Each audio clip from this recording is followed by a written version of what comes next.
सन्तापनाशकराय नमो नमः।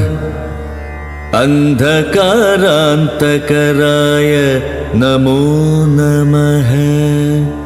चिन्तामणि चिदानन्दाय ते नमः। निहारनाशकराय नमो नमः। मोहविनाशकराय नमो नमः।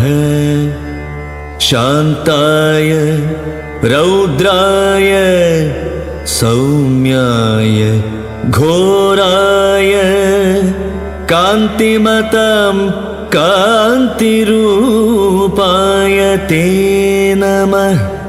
स्थावरजङ्गमाचार्याय ते नमः। देवाय विश्वैकसाक्षिणे ते नमः। सत्त्वप्रधानाय तत्त्वाय ते नमः। सत्यस्वरूपाय नित्यं नमो नमः। इद्धमादित्यहृदयं जपिच्चुनी शत्रुक्षयं वरुत्तेडुक सत्वरन्। इद्धमादित्यहृदयं जपिच्चुनी शत्रुक्षयं वरुत्तेडुक सत्वरन्।